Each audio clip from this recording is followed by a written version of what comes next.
Mateus capítulo 16 e o versículo 18. Pois também eu te digo que tu és Pedro, e sobre esta pedra edificarei a minha igreja, e as portas do inferno não prevalecerão contra ela. Mateus capítulo 18, versículo 15 até o versículo 20. Ora, se teu irmão pecar contra ti, vai e repreende-o entre ti e ele só. Se te ouvir, ganhaste a teu irmão. Mas se não te ouvir, leva ainda contigo um ou dois, para que pela boca de duas ou três testemunhas, toda a palavra seja confirmada. E se não as escutar, dize-o à igreja, e se não ouvir a igreja, considera-o como um gentio ou publicano. Em verdade vos digo que tudo o que ligardes na terra será ligado no céu, e tudo o que desligardes na terra será desligado no céu. Também vos digo que se dois de vós concordarem na terra a respeito de qualquer coisa que pedirem, isso lhe será concedida por meu Pai, que está nos céus. Porque onde estiverem dois ou três reunidos em meu nome, aí estou eu no meio deles. Nosso desejo aqui é de estarmos estudando sobre a Igreja de Deus, ou o que a Bíblia realmente ensina sobre a Igreja de Deus. Nos textos que temos acabado de ler, nós lemos sobre a Igreja de Deus. E todos os dois textos que se encontram no Evangelho de Mateus são palavras do próprio Senhor Jesus Cristo. Então, a primeira pessoa que nos ensina sobre a Igreja no Novo Testamento é o Senhor Jesus Cristo. E é interessante nós observarmos isso. O assunto da igreja é um dos assuntos mais controversos no meio da cristandade em geral. E nós não estamos aqui para atacar alguém, para denegrir a imagem de alguém ou de alguma instituição religiosa, mas o nosso desejo, juntamente com você, uma vez que esse assunto é um assunto abordado pelo próprio Senhor Jesus Cristo, é estudarmos na Palavra de Deus o que realmente é a Igreja de Deus e, dentro da Palavra de Deus, procurarmos fazer a vontade dele no que diz respeito a esse assunto. E diante da grande confusão que existe nos nossos dias, onde há variados pensamentos no que diz respeito à Igreja de Deus, então o melhor que nós temos que fazer, eu e você, é procurarmos na Palavra de Deus aquilo que ela realmente ensina sobre esse importante tópico, sobre esse importante tema. Em Mateus capítulo 22, versículo 29, o Senhor Jesus Cristo disse claramente: errais, não conhecendo as Sagradas Escrituras, nem o poder de Deus. E a maioria dos erros que nós vemos aí no meio do cristianismo professo está relacionado a justamente isso, a falta de conhecimento da palavra de Deus, mas também a falta do conhecimento do poder de Deus. E uma coisa é clara: se as pessoas conhecem pouco a palavra de Deus, também elas conhecerão muito pouco o que realmente seja o poder de Deus, a maneira como ele age em relação ao ser humano, em relação à humanidade, em relação a todas as coisas desse grande universo que ele mesmo criou para a sua glória. E o Senhor Jesus Cristo disse também na sua oração sacerdotal, quando ele rogou pelos seus discípulos que estavam ali com ele, e também a todos aqueles que viriam crer nele através da sua palavra, ele disse essas seguintes palavras: santifica-os na verdade, a tua palavra é a verdade. Então, todos aqueles que creram no Senhor Jesus Cristo, que inclui eu e você, se você um dia arrependeu de seus pecados, se você um dia confiou em Cristo como seu Senhor e Salvador pessoal, ele roga ao Pai ali: santifica-os na verdade, a tua palavra é a verdade. Ou seja, o meio pelo qual eu e você teremos nossas vidas consagradas, nossas mentes e os nossos corações purificados de qualquer erro, de qualquer coisa que não seja da vontade de Deus, O que Deus irá usar para fazer isso, para fazer essa obra na minha vida e na sua vida, será através da sua palavra, será através das Escrituras Sagradas.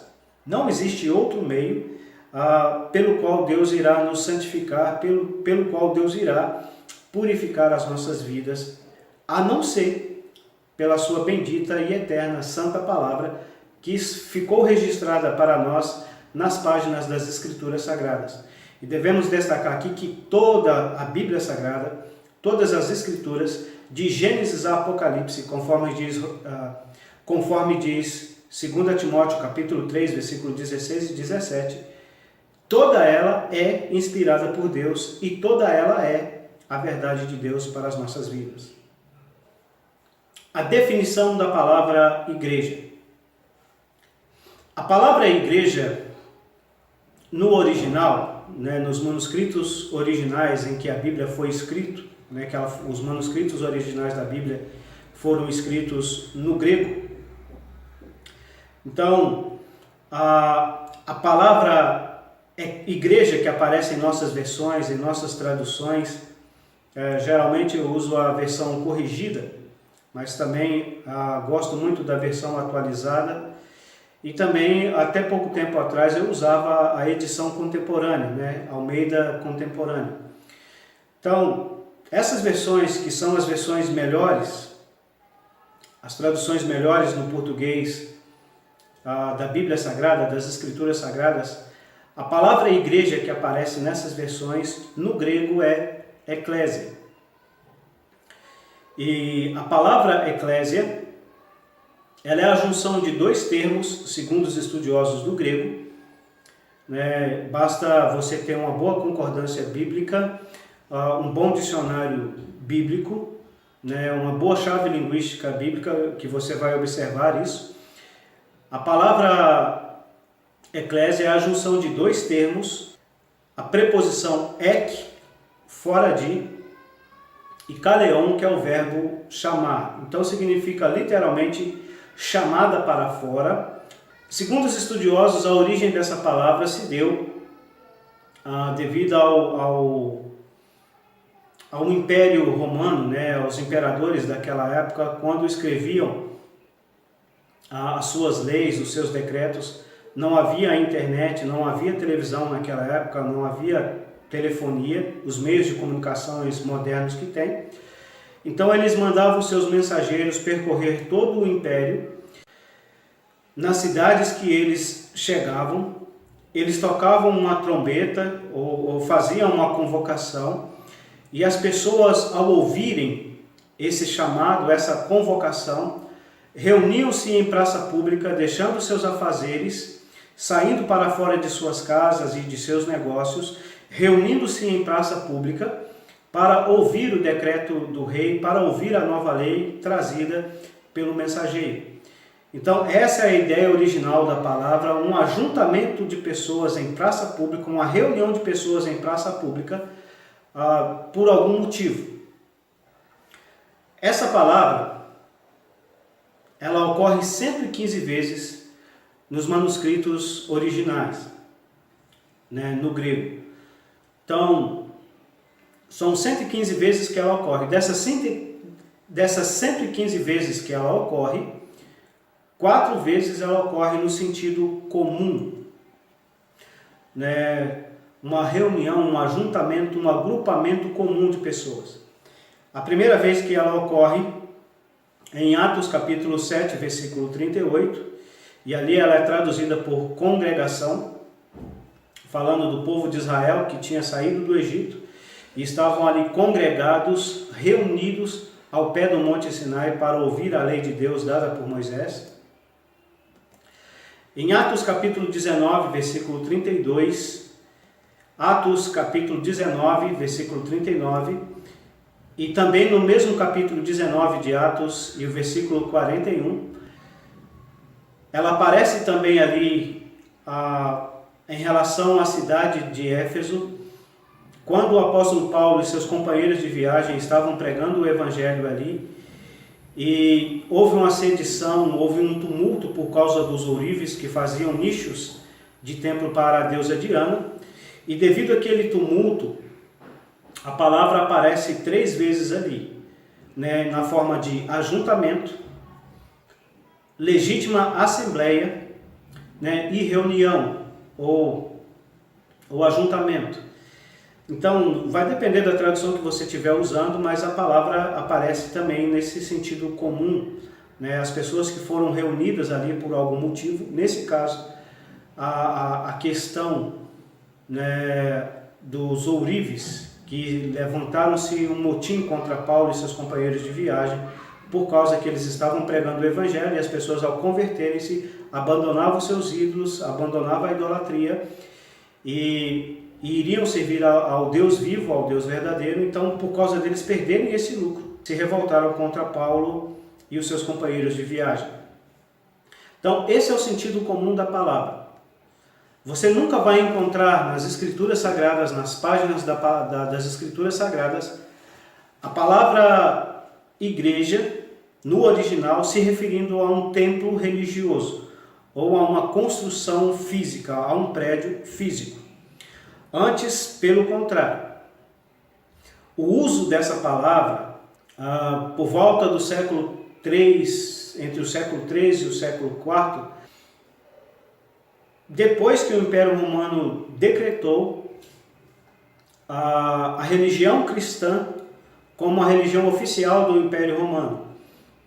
Então, nesse caso aí, os templos usados para a idolatria, para a adoração de vários deuses, de várias divindades, para a adoração de várias divindades pagãs, se tornaram, né, local de adoração cristã e associaram a palavra igreja às construções, aos prédios nesse tempo.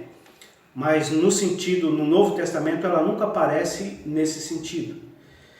Depois ela aparece, né, 18 vezes no sentido especial.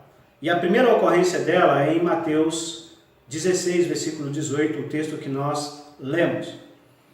Lá o Senhor Jesus Cristo está dizendo ao apóstolo Pedro, né, sobre esta pedra edificarei a minha igreja e as portas do inferno não prevalecerão contra ela. Então, é claro que Cristo ali não está se referindo ao apóstolo Pedro, porque este mesmo, na sua carta, no capítulo 2, a partir do versículo 5, né, ele diz que o Senhor Jesus Cristo é a pedra principal, é a pedra angular, rejeitada pelos edificadores, no caso, a elite religiosa daquele tempo. Então, o Senhor Jesus Cristo é que é essa pedra. Ali é uma linguagem figurada. Cristo não é uma pedra no sentido literal, mas a ideia é de fundamento, né, de segurança. Então, o Senhor Jesus Cristo é que é o fundamento, que é a segurança da sua igreja, é aonde a sua igreja está baseada, está firmada, está alicerçada. E se você pegar o contexto ali, o apóstolo Pedro tinha acabado de confessar que Jesus de Nazaré, aquele humilde carpinteiro que havia nascido na cidade de Belém e havia sido criado na cidade de Nazaré, que não tinha onde reclinar a cabeça, um homem pobre, um homem humilde, um filho de carpinteiro, aquele homem diante dos seus olhos não era simplesmente um homem comum, ele era o Cristo, o Filho do Deus vivo, ou seja, o Senhor Jesus é o Messias em quem todos os propósitos e promessas do Antigo Testamento se cumpriu, né, e vai se cumprir, e ele é o Filho de Deus, ou seja, o próprio Deus que se fez homem e como homem veio até a cruz para morrer no nosso lugar, na cruz do Calvário, pelos nossos pecados. Então, nesse sentido, a pedra que o Senhor Jesus Cristo está se referindo ali é Ele próprio. É a sua obra de redenção, de salvação, que Ele iria realizar por nós na cruz do Calvário. É por isso que o apóstolo Paulo, em 1 Coríntios capítulo 3 e o versículo 10, nos diz que ninguém pode lançar outro fundamento, além do qual já está posto, que é o Senhor Jesus Cristo. Então, Cristo é que é a pedra ali, Cristo é que é o fundamento. E tanto o apóstolo Pedro quanto o apóstolo Paulo trata trata desse assunto claramente. Cristo é que é o fundamento, que é a base da igreja. Então, o que é a igreja nesse sentido ali que Cristo está se referindo?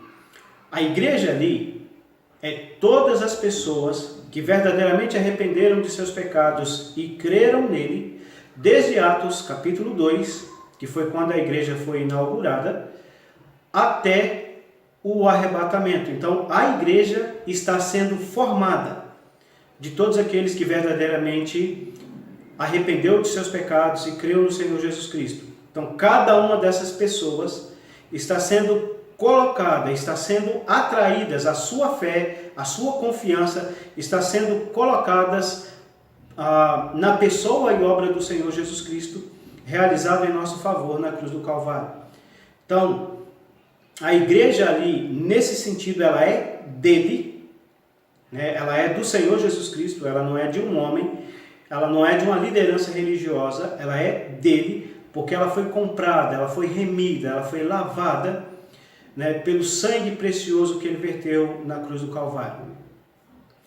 A igreja ali, nesse sentido, né, ela aparece 18 vezes, como já dissemos, e na maior parte das vezes que ela aparece nesse sentido é na carta aos Efésios. Eu aconselho a você a estudar a carta aos Efésios, a anotar quantas vezes aparece a palavra igreja ali, e as lições que você vai aprender com a palavra de Deus ao estudar a igreja nesse sentido, que é chamado no sentido universal ou dispensacional. Alguns irmãos não concordam com o termo universal por causa de algumas denominações usarem esse termo. Mas é claro que essas denominações usam esse termo, mas muitas das vezes nem sabem qual o significado disso. A universal traz a ideia de que a igreja não tem fronteira, nem de tempo, nem de espaço, nem de classe social. Todos aqueles que já creram no Senhor Jesus Cristo, mesmo aqueles que morreram, né, inúmeros cristãos morreram até os dias de hoje, né, muitos deles porque creram no Senhor Jesus, porque foram salvos por Ele, é que eles morreram porque eles foram duramente perseguidos. Os que estão crendo no presente momento e aqueles que, se Deus permitir, enquanto Ele estender o seu plano de salvação, enquanto Ele estender a sua graça, aqueles que ainda vão crer. Todos nós que um dia cremos no Senhor Jesus Cristo, fazemos parte de um único grupo, que é a sua igreja, chamada, ou seja, o povo que foi chamado para fora do mundo, através do Evangelho. Nós ouvimos o Evangelho, a boa notícia de salvação em Cristo Jesus, arrependemos dos nossos pecados, cremos nele como Senhor e Salvador, e nesse momento que cremos, passamos a fazer parte da igreja, porque fomos salvos por ele. Atos capítulo 2, versículo 47, deixa isso bem claro. A cada dia acrescentava o Senhor à sua igreja aqueles que iam sendo salvos. Então, quem acrescenta à igreja de Deus? O próprio Deus. Aqueles que ouvem o seu Evangelho, aqueles que arrependem de seus pecados, aqueles que creem em Cristo como Senhor e Salvador, esses são ou fazem parte da igreja de Deus. As outras 93 vezes, ela vai aparecer num sentido mais restrito, que é o sentido local. Ou seja, um grupo de salvos reunidos ao nome do Senhor Jesus Cristo.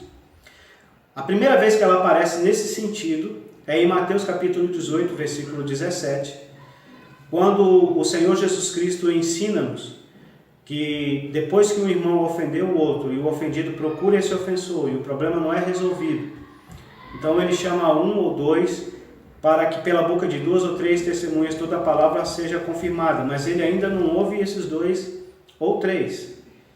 Então o caso é levado perante a igreja. A igreja ali não pode estar se referindo no mesmo sentido que é no capítulo 16, versículo 18. Então ali está se referindo a um grupo de cristãos locais, a um grupo de pessoas salvas em uma localidade que estão reunidos ao nome do Senhor Jesus, e é o que ele vai dizer no versículo 20. onde estiverem 2 ou 3 reunidos ao meu nome, ali estou eu no meio deles.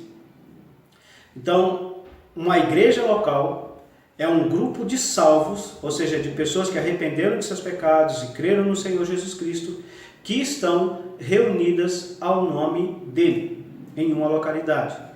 Nesse sentido, por exemplo, a palavra aparece em Atos capítulo 8, versículo 1. E também Saulo consentiu na morte dele, e fez-se naquele dia uma grande perseguição contra a igreja que estava em Jerusalém. Então,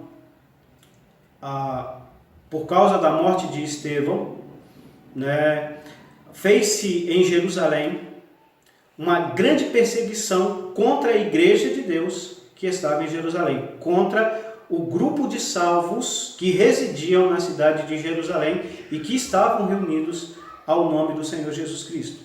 O que levou, claro, essa igreja a ser dispersas e outras igrejas foram formadas, como por exemplo a igreja de Antioquia, em Atos capítulo 13, versículo 1, está escrito assim: na igreja que estava em Antioquia havia alguns profetas e mestres, a saber, e assim vai sendo descrito o nome daqueles profetas e mestres que faziam parte da igreja que estavam em Antioquia. Então, ali em Antioquia, o evangelho foi pregado principalmente por aquelas pessoas que foram dispersas, no capítulo 8, e ali foi formada uma igreja, ou seja, pessoas arrependeram-se de seus pecados, pessoas converteram-se a Cristo e passaram-se a reunir em torno do nome do Senhor Jesus Cristo. Então, assim foi formada uma igreja ali na cidade de Antioquia. Em 1 Coríntios, capítulo 1, e o versículo 1, o apóstolo Paulo, dirigido pelo Espírito Santo, nos diz assim: Paulo, chamado apóstolo de Jesus Cristo pela vontade de Deus, e o irmão Sóstenes, a igreja de Deus que está em Corinto, aos santificados em Cristo Jesus, chamados para ser santos, com todos os santos que em todo lugar invocam o nome de nosso Senhor Jesus Cristo, Senhor deles e nosso. Mas observe que Paulo diz a igreja de Deus que está em Corinto. Paulo pregou o evangelho na cidade de Corinto.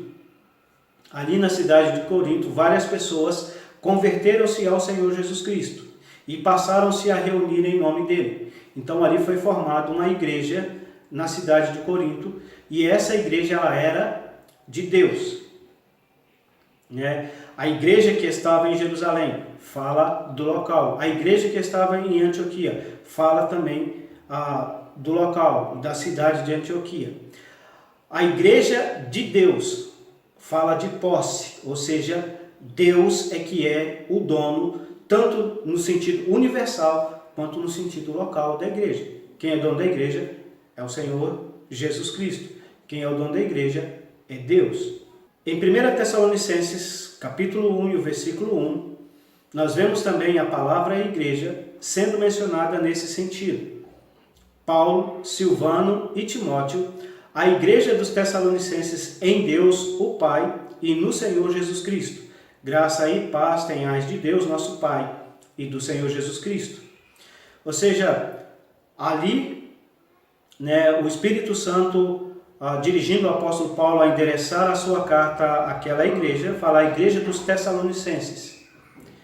É interessante a gente observar isso, dos Tessalonicenses. O que quer dizer? Eram pessoas que eram naturais da cidade de Tessalônica, o evangelho foi pregado nessa cidade, aquelas pessoas que estavam perdidas, que estavam longe de Deus, que estavam escravizadas pelo pecado, elas foram salvas por Cristo ao arrependerem e crerem no evangelho, ao se converterem a Cristo.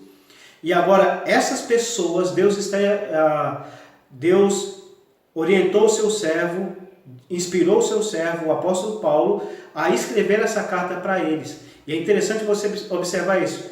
Eram tessalonicenses porque eles moravam em Tessalônica. Mas é interessante que eles estavam em Deus. Ou seja, eles agora tinham um relacionamento novo com Deus. Eles agora eram salvos. Eles agora eram servos de Deus. E viviam ali, residiam ali naquela cidade, servindo a Deus junto àquela igreja àquela igreja local, aquela igreja ali em Tessalônica. Então, 93 vezes a palavra igreja vai aparecer nesse sentido. E nós já destacamos aqui, demos algumas pinceladas aqui em alguns textos que aparecem onde essa palavra ocorre, onde essa palavra aparece. Agora é interessante você observar dois detalhes. A primeira pessoa que menciona a igreja, tanto no sentido universal quanto local, é o Senhor Jesus Cristo. E ela ocorre mais vezes no sentido local. Por quê? Porque Deus tem interesse que eu e você aprendamos sobre a igreja em todos os seus aspectos, mas principalmente na igreja local, porque é onde eu e você, que um dia arrependemos de nossos pecados e cremos nele, é onde eu e você iremos servi-lo, é onde eu e você iremos adorá-lo.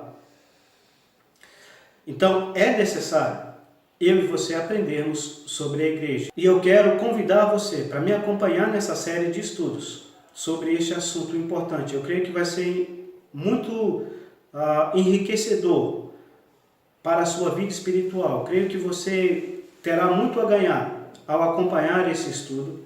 E é claro que eu não estou passando aqui o meu pensamento, mas simplesmente quero convidar você a abrir a sua mente e ir para a palavra de Deus, esquecer o que as pessoas dizem, o que o mundo diz, o que a religiosidade diz, mas ir para a palavra de Deus com a mente aberta, procurando na palavra de Deus, nas Escrituras Sagradas, aquilo que ela realmente ensina sobre esse assunto.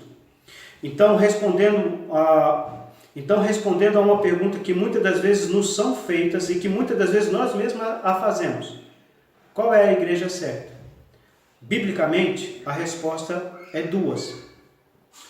A igreja de Deus, é todo aquele que arrependeu de seus pecados e creu no Senhor Jesus Cristo como Senhor e Salvador. Ao ser salvo, ele deixou de fazer parte desse mundo, ele foi tirado para fora desse mundo, ele foi chamado para fora desse mundo e foi incorporado e foi agrupado em um povo, em um grupo de pessoas salvas por Cristo. E esse grupo está sendo formado ainda. A igreja do Senhor Jesus Cristo no sentido universal, ou no sentido dispensacional, como você desejar, ela começou em Atos capítulo 2 e terá a sua conclusão por ocasião do arrebatamento. A igreja local, ela é formada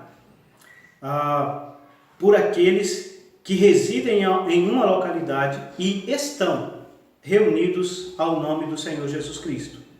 Nesse sentido, nós não devemos perguntar qual é a igreja certa, porque a pergunta está errada. E se você faz essa pergunta, você vai obter a resposta errada. Porque nesse caso aí nós vamos procurar uma igreja que se adequa, que está do jeito da minha maneira de pensar, de entender, de achar que as coisas são. Mas na realidade, se eu sou salvo e se você é salvo, e se você conhece mais pessoas que foram salvas por Cristo em sua localidade, a pergunta tem que ser: o que eu e você, o que nós, em nossa localidade, no caso eu moro em Manhuaçu,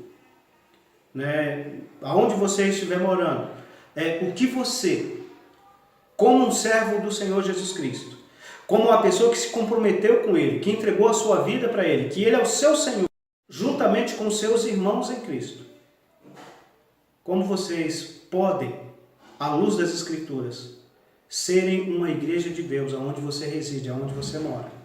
Se você fazer essa pergunta e buscar a resposta a essa pergunta na palavra de Deus, com toda certeza você não terá dificuldade para entender o que a palavra de Deus ensina sobre esse assunto. E nós vamos esmiuçar esse assunto mais detalhadamente no decorrer da nossa série de estudos. Te vejo em breve nos próximos estudos. Deus continue te abençoando e que possamos realmente entender o que é a igreja de Deus e assim servi-lo da maneira que Ele realmente estabeleceu em sua palavra, para a honra e glória do nome dEle. Pois a Ele toda a honra e toda a glória, porque Ele é digno de toda a honra e toda a glória.